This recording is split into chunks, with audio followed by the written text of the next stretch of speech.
नमस्कार दोस्तों, मेरा नाम मनोहर, आप सभी का स्वागत है बंधु कोचिंग क्लास में। आज के इस वीडियो में आपको बताने वाला हूँ भारत में जो कर्क रेखा गुजरती है, कौन-कौन से राज्य से होकर गुजरती है, ठीक है? यहाँ पर आपको बता रहा हूँ कि यह कर्क रेखा के प्रमुख तथ्य हैं, ठीक है? उसी प्रकार से ये भारत का मैप है और भारत के मैप में जिन-जिन राज्यों से होकर गुजरती है कर्क रेखा, उन्हीं राज्यों को यहाँ पर बनाया गया है, ठीक है? और यहाँ पर एक पृथ्वी बनाई गई है। इस पृथ्वी में कर्क रेखा कहाँ पर है, इसके बारे में बात करेंगे। साथ ही साथ ये टॉपिक आपको कितना इम्पोर्टेंट है, तो मैं बता दूं आपको कि हर परीक्षा में इस टॉपिक से प्रश्न पूछे जाते हैं और ऐसे माहिया तरीके से पूछे जाते हैं प्रश्न कि घुमा घुमा कर आपको या तो आप याद किए होंगे, तो वो याद किया हुआ भी आपको याद नहीं आएगा, ठीक है? एग्जाम में इतना प्रेशर रहता है कि आप चीजें को तुरंत क्लिक नहीं कर पाते हैं, ठीक है? इसलिए आपको मैं ये प्रैक्टिकल करके बता रहा हूँ, ठीक है? तो चलिए शुरू करते हैं। सबसे पहली बात यह है कि पृथ्वी पर जो कर्क रेखा है कहाँ पर है, तो देखिए ये पृथ्वी है, ये गोल है, इस प्रकार से है और पृथ्वी पर इस प्रकार से आड़ी रेखाएं, अक्षांश रेखाएं कितनी खींची गई है, 90 ऊपर है और 90 नीचे है, ठीक है? मतलब कि 180, ठीक है?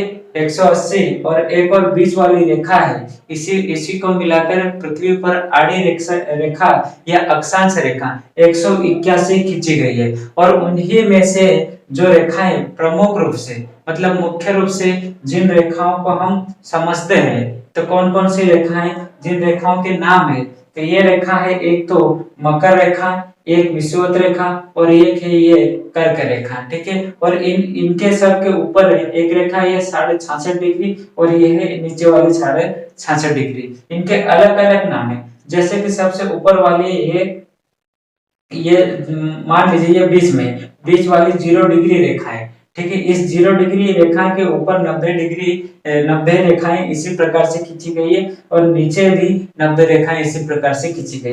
तो ऊपर वाला हिस्सा ये है, आप मैप के अंदाज से देखेंगे या फिर दिशा के अंदाज से देखेंगे तो ऊपर वाला हिस्सा क्या कहलाता है, उत्तर में, और नीचे वाला हिस्सा दक्षिण में, ठीक है? तो उत्तर में जाएंगे तो ये उत्तरी अक्षांश कहलाएगी, ठीक है? क्या कहलाएगी? उत्तरी अक्षांश। तो 23.5 डिग्री उत्तरी अक्षांश जो है क्या है, कर्क रेखा है और 66.5 डिग्री उत्तरी अक्षांश क्या है, ये एक आर्कटिक रेखा है, ठीक है? आर्कटिक रेखा। उसी प्रकार से 23.5 डिग्री दक्षिण में दक्षिण अक्षांश है क्या है, मकर रेखा, और उसी प्रकार से 66.5 डिग्री दक्षिण में यह अंटार्कटिक रेखा भी कहा जाता है, ठीक है? या फिर दक्षिण अक्षांश भी कहा जाएगा इसको, या फिर 66.5 डिग्री, 23.5 डिग्री, 0 डिग्री, 23.5 डिग्री और 66.5 डिग्री, इन रेखाओं के नाम से जाना जाता है, ठीक है? तो ये है विश्व में, मतलब कि पूरी पृथ्वी पर, विश्व में पूरी पृथ्वी पर 17 देशों के साथ होकर गुजरती कर्क रेखा। ठीक उसी प्रकार से हमारे भारत में भी बीचों बीच होकर गुजरती कर्क रेखा, ठीक है? ध्यान रखना इस बात का कि भारत और मध्य प्रदेश में कर्क रेखा बीचों बीच होकर गुजरती है, ठीक है? इस बात को आपको ध्यान में रखना है। बाकी और चीजें मैं बता रहा हूँ। सबसे पहले हम बात कर लेते हैं तथ्यों पर। तथ्य क्या है कि जो कर्क रेखा के प्रमुख तथ्य है उसके बारे में बात करते हैं। तो भारत के 8 राज्यों से होकर गुजरती है कर्क रेखा, ठीक है? भारत के 8 राज्यों से होकर गुजरती कर्क रेखा। वो राज्य कौन कौन से? गुजरात, राजस्थान, मध्य प्रदेश, छत्तीसगढ़, झारखंड, पश्चिम बंगाल, त्रिपुरा और मिजोरम। ये 8 के 8 राज्य है, ठीक है? अब आपको मैं ये बताता हूँ कि जो 8 राज्य है, ये राज्य यहाँ पर भारत में है कहाँ कहाँ पर है। तो देखिए यहाँ पर स्थित है ये वाला हिस्सा, ये इस प्रकार से, ये इतना, ये है गुजरात, ठीक है? ये कौन सा स्टेट है, राज्य है गुजरात, और गुजरात के बाद में ये वाला राज्य है राजस्थान, ठीक है? पहले हमने कहा था गुजरात, फिर राजस्थान, राजस्थान के बाद में मध्य प्रदेश, तो मध्य प्रदेश ये रहा, ठीक है? ये है मध्य प्रदेश, और मध्य प्रदेश के बाद में आता है छत्तीसगढ़, ठीक है? यहाँ पर स्थित है छत्तीसगढ़, और छत्तीसगढ़ के बाद में ये वाला हिस्सा झारखंड है, ठीक है? और झारखंड के बाद में ये वाला हिस्सा पश्चिम बंगाल, ठीक है? पश्चिम बंगाल, WB, वेस्ट बंगाल। इसके बाद में आगे देखें तो ये वाला हिस्सा त्रिपुरा, ठीक है। और त्रिपुरा के बाद में ये वाला मिजोरम, ठीक है। ये है भारत के जो 8 राज्य और इन्हीं राज्यों से होकर कर्क रेखा गुजरती है, ठीक है। ध्यान से देखते हुए होंगे आप। तो मैं चलिए आपको कर्क रेखा यहाँ पर काल्पनिक खींच के बताता हूँ। वैसे तो कर्क रेखा प्राकृतिक रूप से नहीं खींची गई है, काल्पनिक रूप से ही खींची गई है। इन रेखाओं को खींचने का तात्पर्य यह है कि आप किसी भी स्थान का स्थान और समय, किसी भी क्षेत्र का स्थान और समय ज्ञात करने के लिए जिस प्रकार से हम अक्षांश रेखा से स्थान को ज्ञात करते हैं, उसी प्रकार से देशांतर रेखा से हम समय भी ज्ञात कर लेते हैं, ठीक है। तो किसी भी पर्टिकुलर स्थान को ज्ञात करने के लिए और समय को ज्ञात करने के लिए यह रेखा खींची गई है। ठीक उसी प्रकार से जैसे कि आपने पढ़ा हो कि भारत का उत्तरी अक्षांश और देशांतर कितना है, तो ये आपसे पूछा जाता है। वो भी मैं आपको अगले वीडियो में बताऊंगा। इस वीडियो में हम सिर्फ समझ रहे कर्क रेखा के बारे में।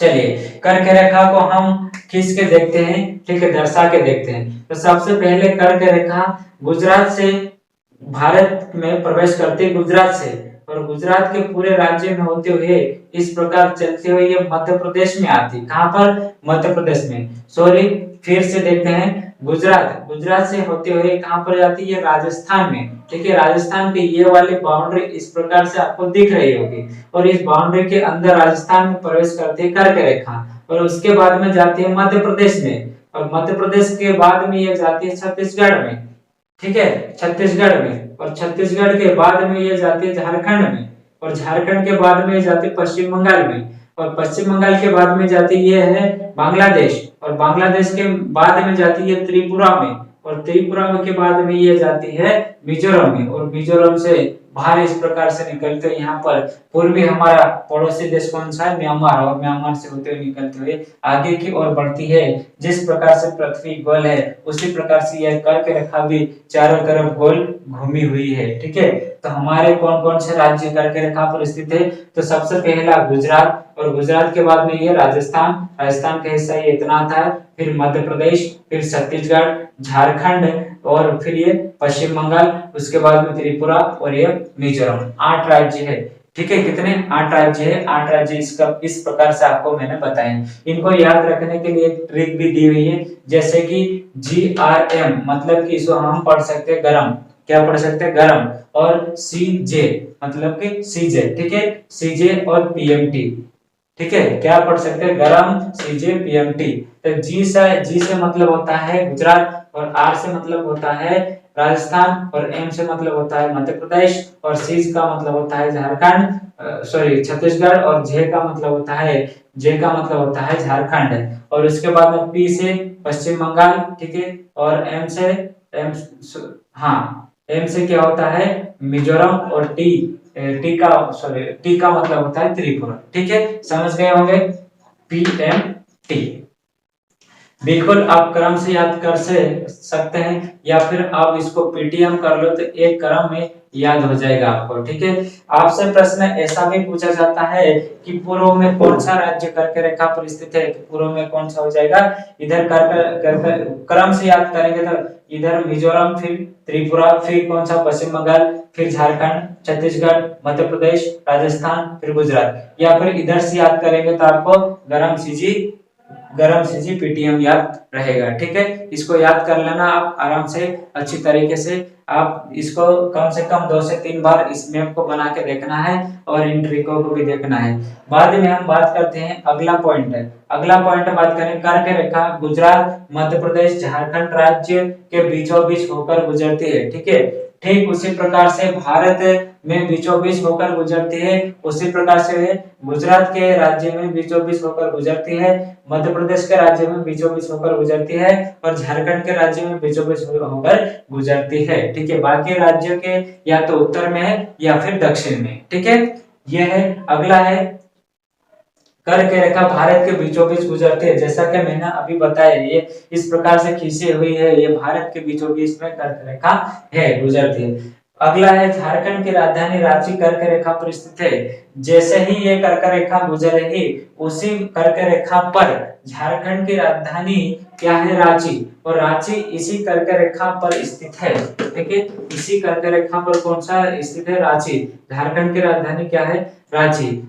अगला वीडियो आपको इसी मैप के माध्यम से भारत के सारे राज्य और उनकी राजधानी पर बनेगा। ठीक है, तो चलिए ये वाला हिस्सा, ये क्या है, झारखंड की राजधानी रांची है, और ये रांची कहाँ पर स्थित है, भारत में जो कर्क रेखा गुजरती है उसी कर्क रेखा पर स्थित है रांची। ठीक है, अगला भी पॉइंट है कि मध्य प्रदेश की राजधानी भोपाल और गुजरात की राजधानी गांधीनगर, ठीक है, और मिजोरम की राजधानी क्या है, आइजोल। ये कर्क रेखा के समीप है। समीप का मतलब होता है कि कर्क रेखा के पास में है।